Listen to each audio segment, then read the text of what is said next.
G'day and welcome to the show. Today is the final episode in our 4-part journey from Coopapiti right through to the edge of the Kimberley. Now today we're going to be getting off the Tanami track, heading to our final destination, Fitzroy Crossing. And the whole thing's been brought to you by our good mates at Lotus Caravans and the Caravan Industry Association of Australia.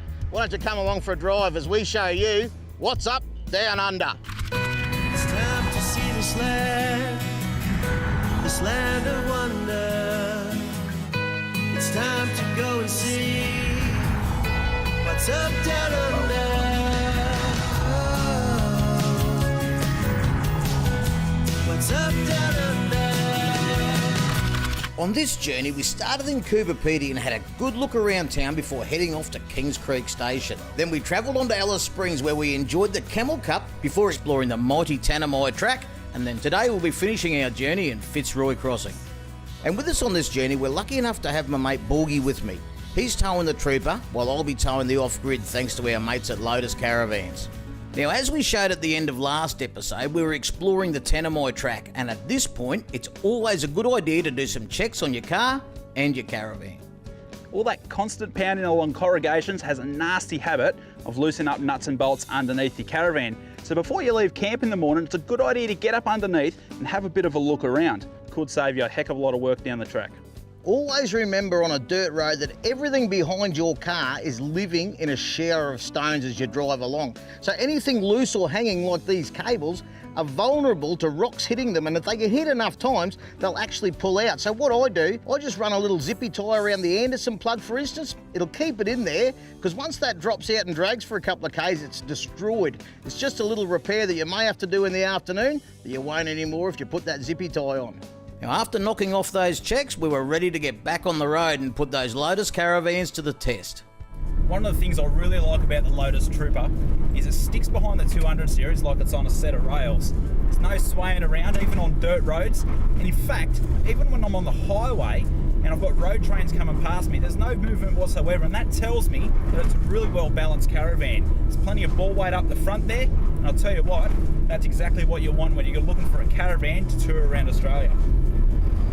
People will say from time to time, oh, that was a great van to tow, I didn't even know it was behind me. You should never actually say that. You should always know there's something behind you, because you do have to change your driving style a bit. Naturally, braking distances increase. Even though we do have electric brakes, it is still something else we have to manage while we're out here. So always remember it is behind you, but I've got to tell you, this off-grid, it's built for off-road, and we are seriously off-road at the moment as far as dirt tracks go. They don't come much worse than this. So I've got good peace of mind that what's behind me is built to do it, and it's going to cop it. Structurally, no problem. The key to a trip like this is staying in a great van or camper trailer, like these vans from Lotus Caravans. The accreditation program from the Caravan Industry Association of Australia was created to help the consumer make the best choices when purchasing a caravan, camper or motorhome. They've made it simple, so ensure that you're purchasing from an accredited manufacturer. Just look for the RV map key. You can find out more and view the list of accredited members by visiting caravanindustry.com.au. Now we're going to keep on keeping on, and while we do that, why don't you check out what's on for the rest of the show today. On today's show, we'll be checking out the Mimby Caves, and I'll be preparing a lamb shank soup. But stick around, because coming up after the break, big surprise for you, we're heading to Wolf Creek. What's up down under?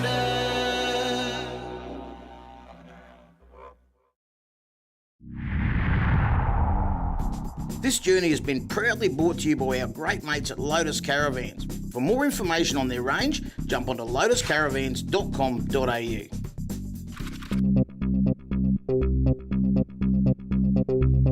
Chemec is helping caravanners make anywhere home with a full range of products and accessories. They make it easy with retail stores in Western Australia, Queensland and New South Wales, or they've got stockists located all over Australia and New Zealand. From awnings to floor coverings, white goods to multimedia, you'll find what you need to make your holiday location a home away from home. Chemec specialise in innovative products to create the perfect lifestyle incorporating luxury with the outdoors. You can also browse online and have your purchases delivered to your door nationwide. Browse through their range of products, find out what's new and discover great videos and articles to help make an informed purchase or learn more about this great lifestyle. Kamek, making anywhere home.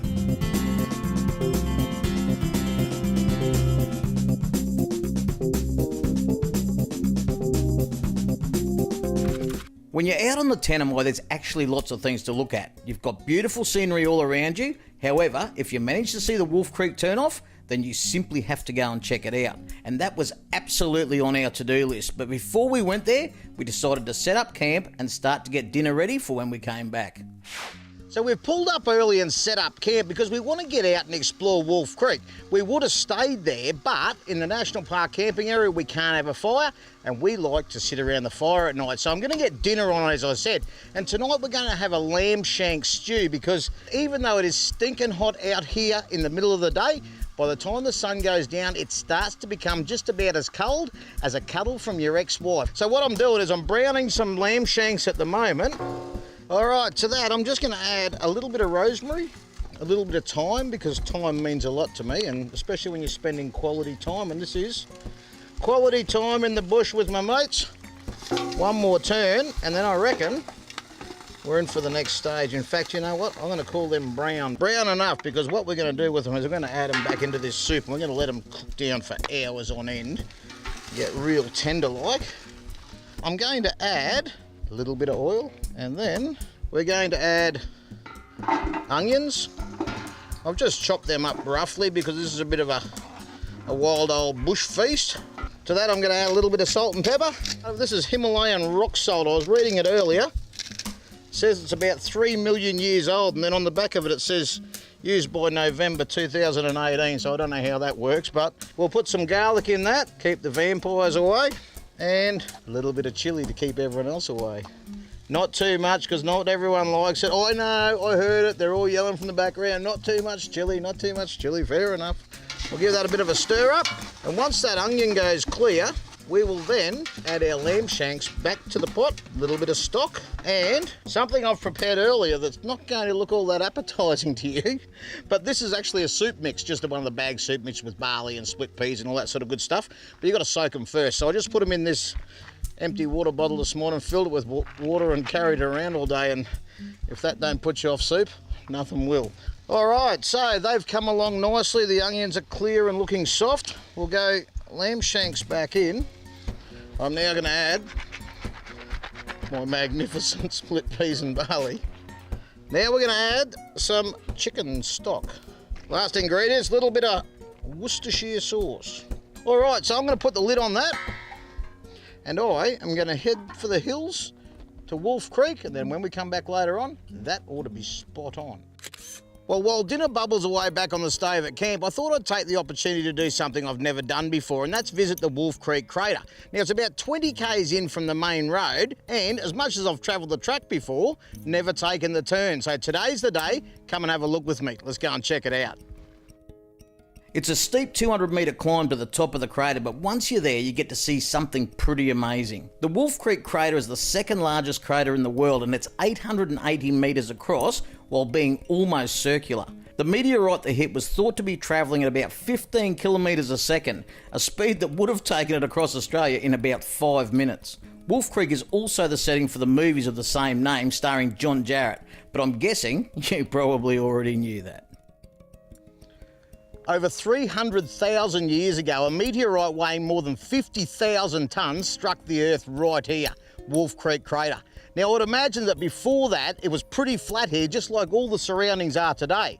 But I'll tell you what, I wouldn't have liked to have been sitting under a tree having a sang of the day that one came home. She might have shaken you up a little bit. I'll tell you what, speaking of shaking you up a little bit, I better get back to the camp and check on that dinner, because I reckon it'll be coming along just nicely. And not only that, I want to get out of that car park before the bloke from Wolf Creek turns up and starts tinkering around with everything. Well, how about that for a day, hey? You go out to Wolf Creek, come back, you're still alive, and you've got lamb shank soup simmering on the stove. I feel as though I've had a win today, and if you'd like to have a win as well, why don't you check out our competitions both online or on the show, just like this one. What's Up Down Under, Camper Trailer Lifestyle and Stratton Finance have teamed up with Windsor Caravans and Kamek to bring you this year's major prize valued at over $52,000. You could win this awesome Windsor Hybrid XC and put yourself in the most remote areas and enjoy the comforts of home. The Windsor Hybrid XC is uniquely designed for the campers that love the outdoor lifestyle. The major prize includes a complete outdoor lifestyle pack from our mates at Kamek, including these heavy-duty door mirrors. Place your free entry every day by visiting the What's Up Down Under or Camper Trailer Lifestyle websites. Follow the links to the competition page. It's that easy. There's more chances to win with our runner-up prizes. Win one of 10 Family Parks $100 gift vouchers and one of 5 $500 gift vouchers from our new mates at Bob Jane T-Marts. The Windsor Hybrid Camper Trailer Outdoor Lifestyle Competition has begun. So enter now and get outdoors. Stick around because coming up after the break, we exit the Tanami and make our way to Fitzroy Crossing.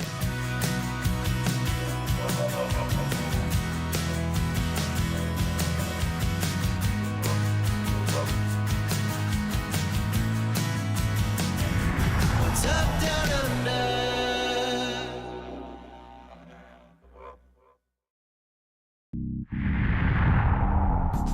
This show proudly brought to you by Stratton Finance. You find a way to escape, Stratton will find a finance deal that's right for you. Visit stratton.com.au/WUDU for more details. After another great night out in the desert, we got up bright and early, ready for another big day. And me, being the generous fella that I am, decided to cook a breakfast for everyone on the Lotus off-grid. Beautiful morning out here on the Tanami Road and time to cook breakfast. No better way to do that than on the off-grid. Now this is what changes things when you bring an off-grid out here with you. No need to sit around having a bowl of cereal by the fire, is there? No, because the slide-out kitchen here is perfect for making bacon and eggs for the crew, and that's exactly what I'm going to do. Everything you need outside the van on the road is right at your fingertips. You've got 2 gas bottles up the front, a big storage box with a slide-out fridge, which is bone handy if you just want a cold drink as you're driving along. Move your way back along and all this comes out just as you need it. So if you want to cook up some snags for the kids at lunchtime, slide this kitchen out and get straight into it. No mucking around trying to find things in the van or in your vehicle.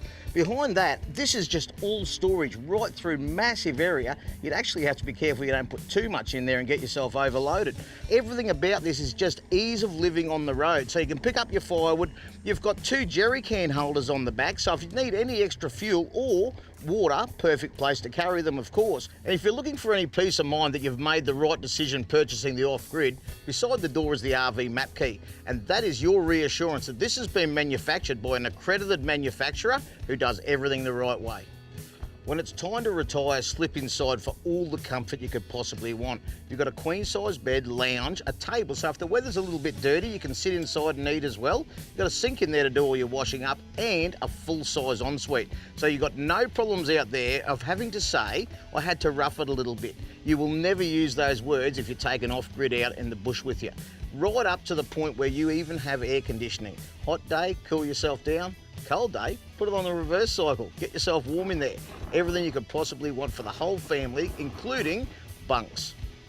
If you want any more information on the off-grid or any of the other caravans in the Lotus Caravans range, just go to lotuscaravans.com.au. Now I better get back to this bacon. How'd you like that caravan? Own it sooner and call Stratton Finance today. After brekkie, we were looking to get back on the road, but as always, you never know when something can come up. Well, just about everything out here is tougher than us, even the sticks, it would seem. So I've just done a little walk around the caravan as we do every time we stop, and I find this little fella sticking out the side of the tyre, so we're gonna have to change this. Now, we've got tyre plugging gear with us, but because that is in the sidewall of the tyre, we can't actually plug it, it's not safe. So we're gonna have to change that one before we get on the road again, but I just thought I'd show you just how tough stuff is. Just a little stick straight through the sidewall. After a change of tyre, we packed up camp once again and hit the road. And it wasn't long before we left the dirt roads of Tanami and were back on the bitumen and checking out the beautiful scenery as we made our way to Fitzroy Crossing. The closer we got, the bigger the ranges were getting, which let us know that our final destination was just around the corner. Fitzroy Crossing is a beautiful little town with a population of around 1,300 people, and there's a further 2,000 or so living in up to 50 Aboriginal communities scattered throughout the Fitzroy Valley. If you travel around the winter months, you're still looking at temperatures that average around 30 degrees. Fitzroy Crossing came into existence for the simple reason that it was a suitable place to cross the huge Fitzroy River, which, during the wet season, was capable of stranding travellers for weeks on end. Eventually, in 1935, the bridge was built to help travellers cross the river. Now, to plan your holiday journey to a beautiful area like this, our mates at the Caravan Industry Association of Australia can help. Just visit letsgocaravanandcamping.com.au. It's your guide to caravan, RV and holiday parks across Australia. Now, while in Fitzroy Crossing, we chose to stay at the Fitzroy River Lodge, and I caught up with Ed to learn all about it. Ed, the word oasis gets thrown around everywhere these days, but the drive into Fitzroy River, you go through some pretty harsh and arid country, and all of a sudden you see the lodge here and it's like, that is an oasis. It's a pretty amazing sort of an outlook you've got. Yeah, look, it's, we've got 50 acres here, all green grass. Definitely don't expect it. We're right on the banks of the Fitzroy. At the moment, it's pretty dry, but the wet season, it rises 13 metres. Yeah, it's a pretty amazing spot, the outlook. Good thing and bad thing is not a lot of people know about it, but when they arrive here and they stop, they're blown away. Yeah, absolutely. I think that was my first impression. You sort of, like I said, you're going through some pretty rugged country and your expectations aren't that high for what's been put there in front of you to stop at. And this really exceeds them from the moment you pull up.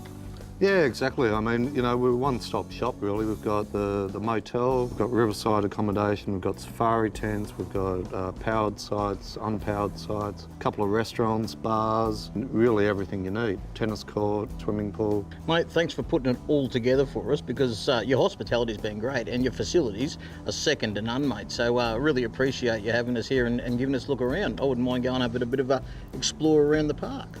Now, we visit some great holiday parks on this show and we've made it easy for you to enjoy them as well. Just visit holidayparksdownunder.com.au, start planning your holiday today. Stick around because coming up after the break, we check out the Mimby Caves.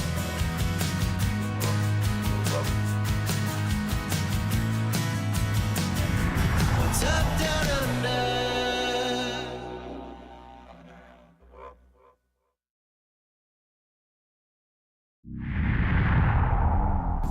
This journey has been proudly brought to you by our great mates at Bob Jane T-Marts. For more information on their products and services, jump onto bobjane.com.au. Well, if you're chasing any more information on anything you've seen on today's episode, our online magazine will be the perfect spot for you to find it. Just go to our website, whatsupdownunder.com.au, click on the magazines tab, download the magazine or subscribe to them and they'll just come to you in future. When you're in the Kimberley region, there are plenty of things to look at, but one thing that caught my eye were the Mimby Caves. And lucky enough for me, I managed to go on a tour with my good mate Harrison. Now, I've known Harrison for quite some time now, but I always thought he was a stockman, a bull rider and a singer. But it turns out that I've bumped into him today and he's got a cave as well. How are you, mate? Oh, I'm pretty good, mate, yeah. Mate, you're a man of many talents, there's no doubt about it. What can you tell us about the Mimby Caves? Oh, the Mimby Caves, yeah, it's part of the Devonian Reef, yeah, it's 350 million years old.